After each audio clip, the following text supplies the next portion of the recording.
So, we humans have extraordinary potential for goodness, but also an immense power to do harm. Any tool can be used to build or to destroy. That all depends on our motivation. Therefore, it is all the more important to foster an altruistic motivation rather than a selfish one. So now, we indeed are facing many challenges in our times. Those could be personal challenges. Our own mind can be our best friend or our worst enemy. There's also societal challenges, poverty in the midst of plenty, inequalities, conflict, injustice. And then there is a new challenges which we don't expect. 10,000 years ago, there was about 5 million human beings on Earth. Whatever they could do, the Earth's resilience will soon heal human activities. After the industrial and technological revolution, that's not the same anymore. We are now the major agent of impact on our Earth. We enter the Anthropocene, the era of human beings.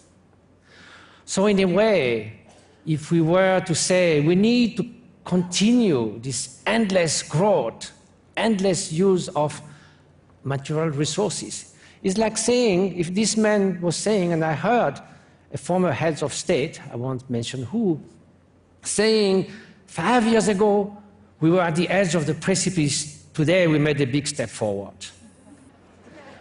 So this edge is the same which have been defined by scientists as the planetary boundaries.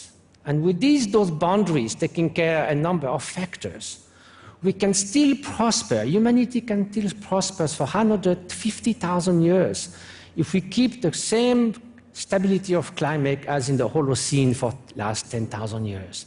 But this depends on choosing a voluntary simplicity, growing qualitatively, not quantitatively. So in 1900, as you can see, we were well within the limits of safety. Now, in 1950 came the great acceleration. Now hold your breath, not too long, to imagine what comes next. Now, we have vastly overrun some of the planetary boundaries. Just to take biodiversity, at the current rate, in 2050, 30% of all species on Earth will have disappeared. Even we keep their DNA in some fridge, that's not going to be reversible. So, here I am sitting in front of a 7,000 meters high, 21,000 feet glacier in Bhutan. The third pole, 2,000 glaciers are melting fast, faster than the Arctic. So what can we do in that situation? Well, however complex, politically, economically, scientifically, the question of the environment is, it simply boils down to a question of altruism versus selfishness. I'm a Marxist of the Groucho tendency. Groucho Marx said, why should I care for future generations? What did they do for me? Unfortunately, I heard the billionaire Stephen Forbes on Fox News saying exactly the same thing, but seriously. He was told about the rise of the ocean, and he said, I find absurd to change my behavior today for something that will happen in 100 years. So if you don't care for future generations, just go for it. So one of the main challenges of our times is to reconcile 3 time scale. The short term of the economy, the ups and downs of the stock market, the end of the year accounts. The mid-term of the quality of life. What is the quality every moment of our life and over 10 years and 20 years?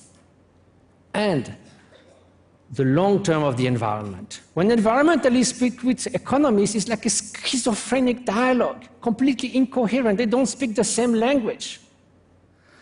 Now, for the last 10 years, I went around the world meeting economists, scientists, neuroscientists, environmentalists, philosophers, thinkers in the Himalayas, all over the place. This seems to me there's only one concept that can reconcile those three timescales. It is simply having more consideration for others. If you have more consideration for others, you will have a caring economics where finance is at the service of society and not society at the service of finances. You will not play at the casino with the resources that people have entrusted you with. If you have more consideration for others, you will make sure that you remedy to inequality, that you bring some kind of well-being within society, in education, at the workplace. Otherwise, a nation that is the most powerful and the richest, so everyone is miserable, what's the point? And if you have more consideration for others, you are not going to ransack that planet that we have. And at current rate, we don't have 3 planets to continue that way. So the question is, okay, altruism is the answer. It's not just a noble ideal, but can it be a real pragmatic solution? And first of all, does it exist? True altruism, or are we so selfish? So some philosophers thought that we were irremediably selfish, but are we really all just like rascals? That's good news, isn't it? Many philosophers like Hobbes have said so. Well, not everyone looks like a rascal. Or is man a wolf for man? But this guy doesn't seem too bad. He's one of my friends in Tibet. He's very kind. So now, we love cooperation. There's no greater joy than work together, isn't it? And then not only humans. Then, of course, there's the struggle for life, the survival of the fittest, social Darwinism. But in evolution, cooperation, though competition exists, of course, cooperation has to be much more creative to go to increased level of complexity. We are super cooperators, and we should even go further.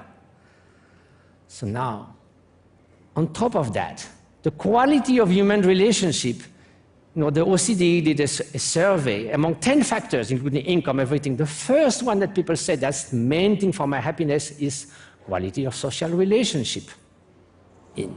Not only in humans. And look at those great grandmothers. So now, this idea that if you go deep within, we are irremediably selfish. This is armchair science. There is not a single sociological study, psychological study that ever shown that. Rather the opposite. My friend Daniel Batson spent her whole life putting people in the lab in very complex situations, and of course, we have sometimes selfish and some people more than others. But he found that systematically, no matter what, there's a significant number of people who do behave altruistically no matter what. If you see someone deeply wounded, great suffering, you might just help out of empathic distress. You can't stand it, so it's better to help than keep on looking at that person. So he tested all that, and in the end he said, clearly people can be altruistic. So that's good news. And even says further, we should look at the banality of goodness.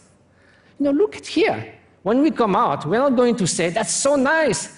There was no fist fight while those monks were speaking about altruism. No, we expect that, isn't it? If there was a fist fight, we will speak of that for months. So the banality of goodness is something that doesn't attract your attention, but it exists. Now, look at this. Okay, so some psychologists said, when I tell them I run 140 humanitarian projects in the Himalayas, that gives me so much joy. They say, oh, I see, you work for the warm glow. That is not altruistic, you just feel good. You think this guy, when he jumped in front of the train, he thought, I'm going to feel so good when this is over. But that's not the end of it. They say, well, but when you interviewed him, he said, I had no choice. I had to jump, of course. He said, he had no choice. Automatic behavior is neither selfish nor altruistic. No choice. Well, of course, this guy is not going to think for half an hour, should I give my hand, not give my hand. He does it. There is a choice, but it's obvious, it's immediate. And then also he had a choice. So now there are people who had choice, like Pastor André Traumy and his wife, and the whole village of Chambon-sur-Lignon in France, for the whole Second World War. They saved 3,500 Jews, give them shelter, brought them to Switzerland against all odds at the risk of their life and that of their family. So altruism does exist. So what is altruism?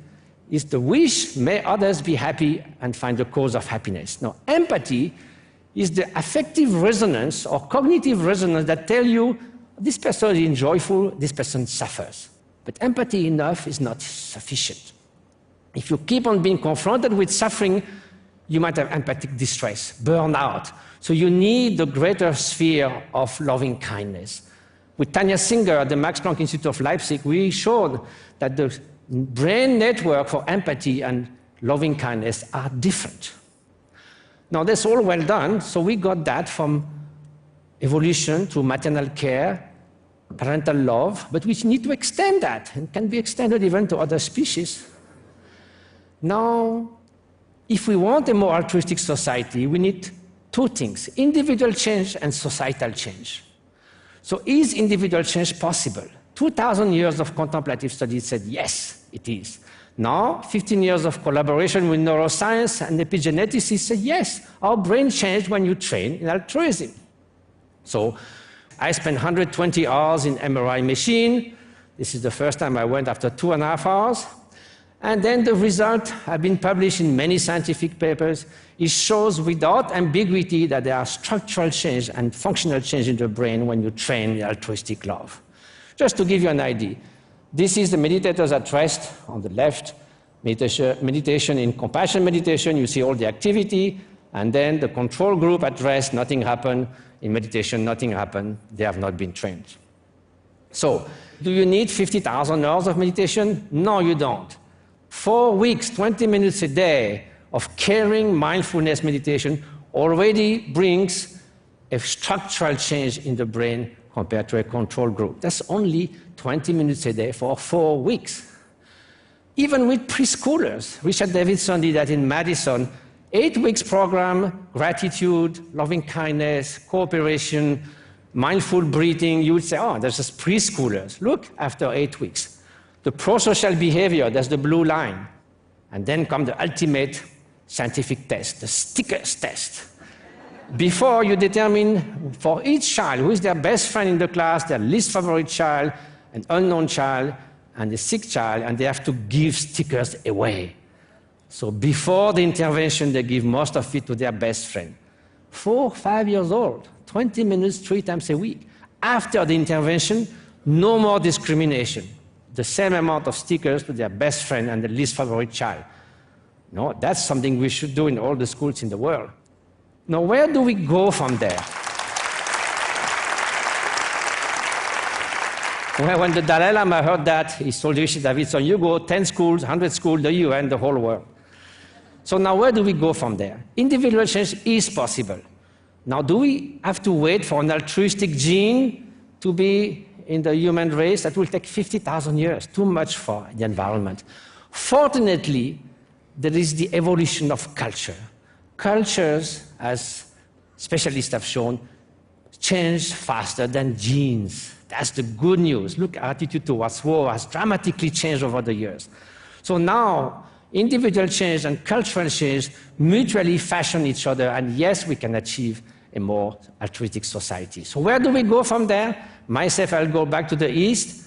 Now we treat 100,000 patients a year in our projects. We have 25,000 kids in school, 4% overhead.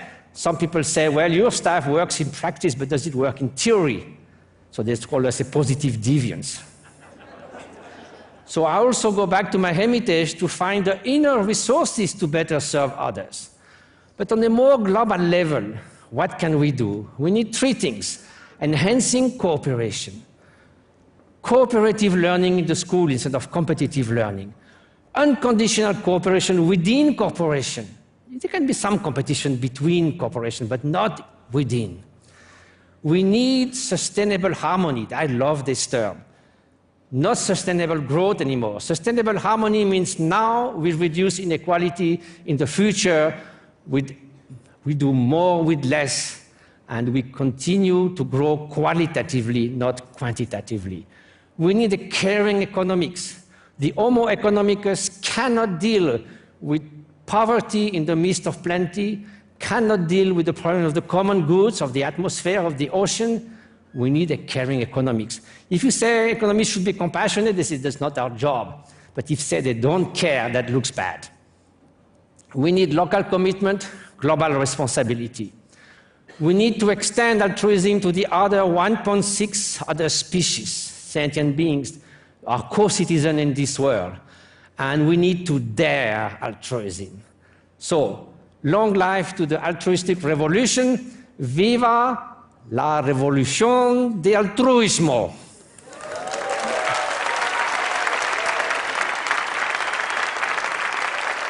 Thank you.